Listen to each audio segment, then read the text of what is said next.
We'll keep you feeling good with the best variety of the 80s, 90s, and today. On 97.1 Wash FM. Tonight, several developing stories as we come on. Shot in the back. The family of Stephon Clark releasing their autopsy, showing the unarmed black man was shot 8 times by Sacramento police. At least 6 of those shots in his back.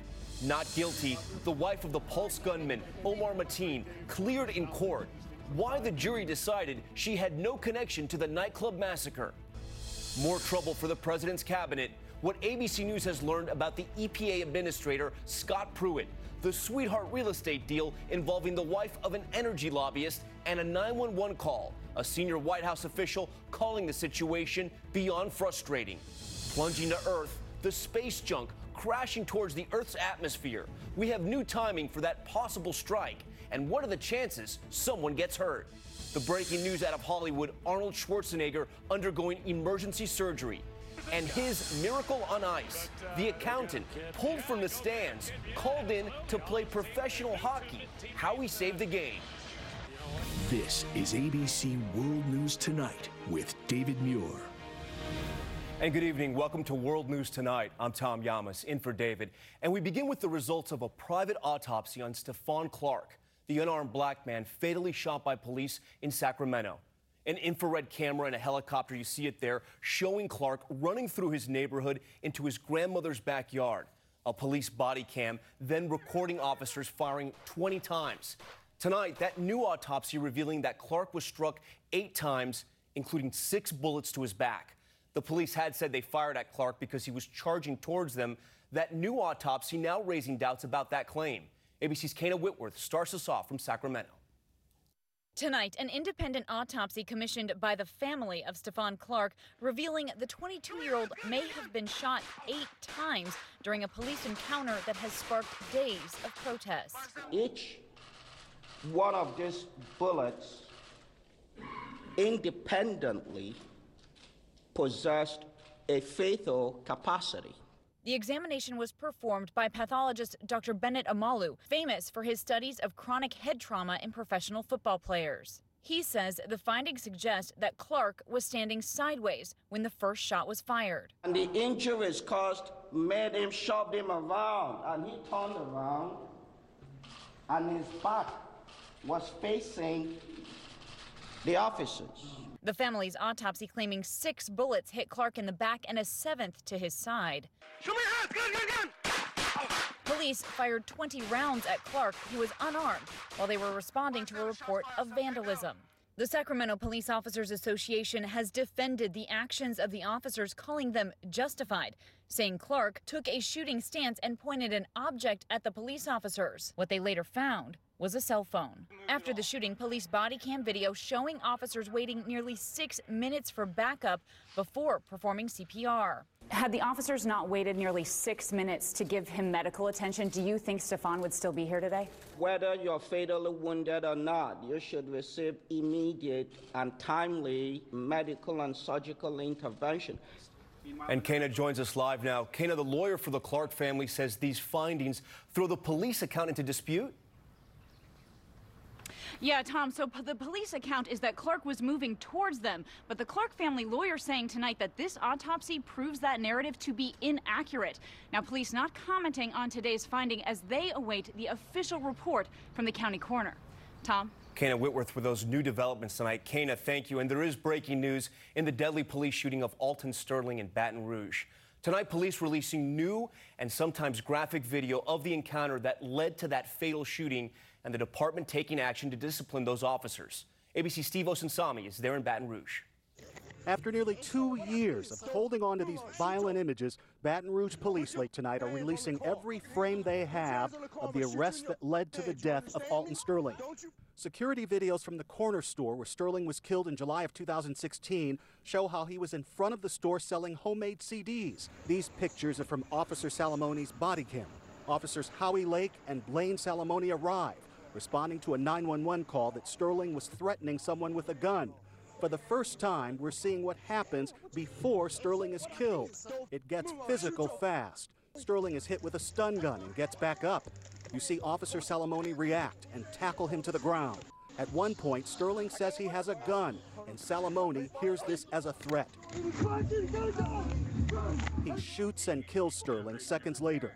Tonight, the police chief here fired Blaine Salamone and suspended Officer Lake. These actions were not minor deviations from policy, as they contributed to the outcome that resulted in the death of another human being. The Sterling family says Salamone should be in jail. Alton didn't die in vain. This horrible thing that everybody will see, that the whole world will see, is the truth. It's the clearest example ever of what black people around this country complain of all the time with over-aggressive officers.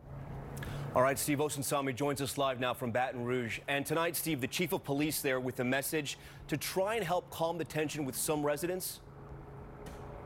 That's right, Tom. All of this is coming after the prosecutor in this case announced there'll be no charges filed against these two officers. That black chief of police spoke to cameras just a moment ago, begging residents to respect his officers as they want to be respected, telling them if they have an encounter with police, not to resist. Tom? Steve Osunsami with that new video tonight. Steve, thank you. Next to the stunning verdict in Orlando, the widow of the Pulse nightclub attacker found not guilty of helping carry out the worst terror attack in America since 9/11. The jury siding with Noor Solomon's defense, describing her as a victim. Afterward, with her lawyers about to go free. Omar Mateen killed 49 people and injured 53 in the name of ISIS before he was killed by police. ABC's Victor Oquendo is there in Orlando. Tonight, the wife of Orlando gunman Omar Mateen walking out of court, a free woman, found not guilty of helping her husband carry out a terrorist attack. We knew from day one she was innocent, and thank God it came out. Noor Salman sobbing as the verdict was read, as victims sat silent. Prosecutors argued the 31-year-old mother knew what her husband was planning, going with him to scout targets and buy ammunition, showing the jury video of Mateen on the night of the massacre at Disney Springs, where prosecutors say he planned to hide an AR-15 in this stroller, but they said he was spooked by the police presence and went to Pulse instead. But the defense says that last-minute decision meant there was no way his wife could have known. When we looked at all of the facts, it was clear that she didn't know. Prosecutors said Salman misled FBI agents during 11 hours of questioning before signing this statement, saying, "I wish I could have done the right thing, but my fear and reality was holding me back."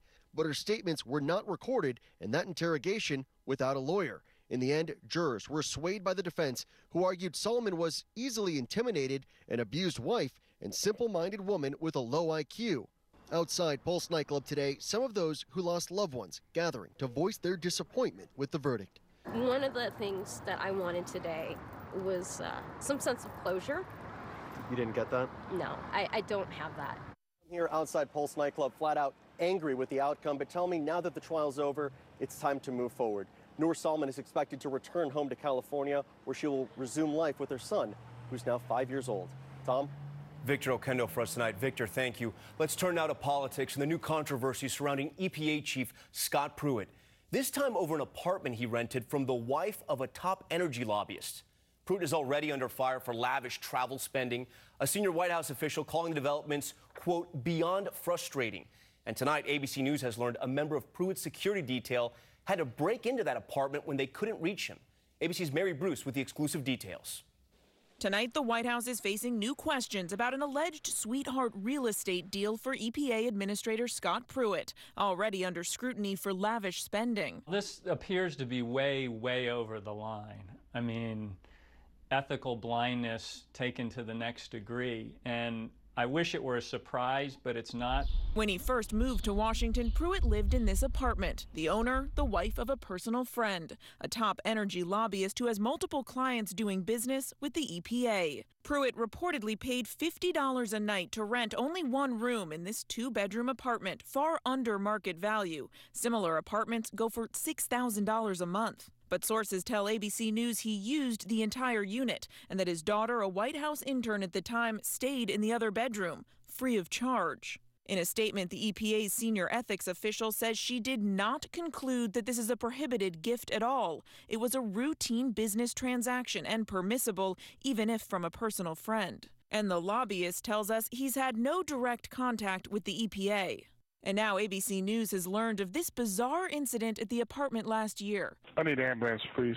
An urgent 911 call. They just say he's unconscious and he's unresponsive. Pruitt's protective detail breaking down the door. Inside, the cabinet secretary, unresponsive. Mention 3 medics who respond, an unconscious person. The EPA is not commenting on the incident, but sources tell us Pruitt was just napping. For weeks, Pruitt has been under fire for his lavish travel habits. Since taking office, he's spent at least $118,000 on mostly first-class travel. In June, a grinning Pruitt stepped off this military charter in New York on his way to catch a flight to Rome, red carpet and all.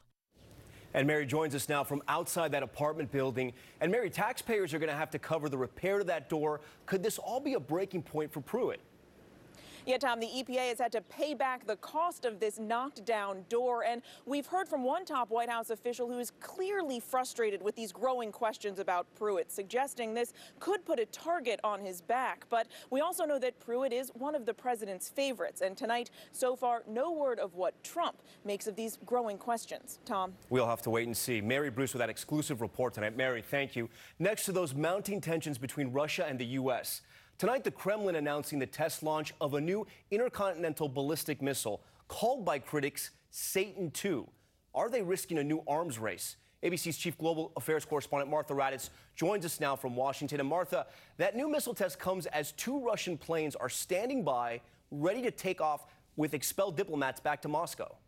That's right, Tom. Those 2 Russian government planes landed at Washington's Dulles Airport, a U-Haul being unloaded next to it, just waiting for those 60 diplomats to get on board and get out of the country, all in response to the nerve agent attack on the former Russian spy and his daughter in Britain.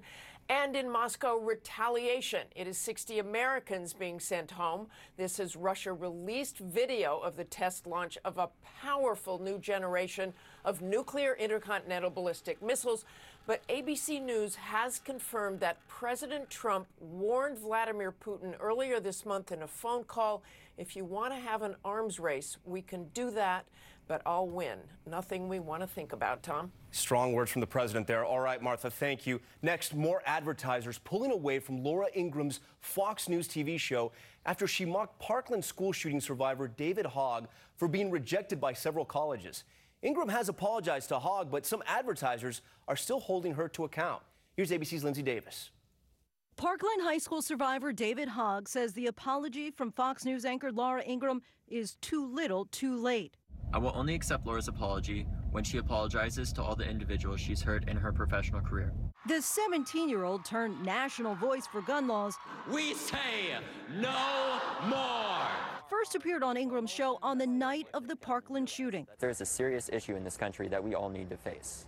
But he's now calling for companies to boycott the conservative commentator after Ingram taunted Hogg on Twitter earlier this week about being turned down by several colleges, writing, David Hogg rejected by 4 colleges to which he applied and whines about it. Hogg immediately fired back, tweeting, so, Ingram Angle, what are your biggest advertisers? Asking for a friend, hashtag boycott Ingram adverts. Just today, Office Depot added its name to the growing list of companies pulling the plug on ads on her nightly show on Fox News. Ingram did apologize to Hogg in a tweet for any upset or hurt she may have caused to, quote, the brave victims of Parkland. Now, we reached out to Fox News for comment. They referred us to that tweet. Tom? Lindsay, thanks. And we're tracking a new storm tonight, extreme cold for this spring holiday weekend, with blizzard conditions in the northern plains tonight. Snow falling before dawn in Fargo, North Dakota, and causing accidents in Moorhead, Minnesota. Take a look at that. The coldest Easter Sunday in decades for Chicago and Minneapolis before the cold moves east. ABC News senior meteorologist Rob Marciano is here. And Rob, we're almost in April. We're still talking about snow. Yeah, even for Fargo, this is unusual this late in the game, Tom. We've got blizzard warnings up there, winter storm warnings for much of the upper Midwest. As this very fast-moving system is going to bring in probably 4 to 8 inches of snow there. Wind into through Chicago as well. Not a whole lot of precip for the East Coast, but everybody's going to get a piece of this cold, including Chicago and Minneapolis. Easter Sunday morning, wind chills of 1 in Minnie, 9 in Chicago. By Monday morning, below freezing wind chills, maybe even a pulse of snow for D.C. come Monday and Tuesday in April, Tom. Wow. All right, Rob, thanks so much. And tonight, Christians are marking the High Holy Days. In Rome, Pope Francis presided over a Good Friday ritual, the candlelit Way of the Cross procession ending at the Colosseum. And there's still much more ahead on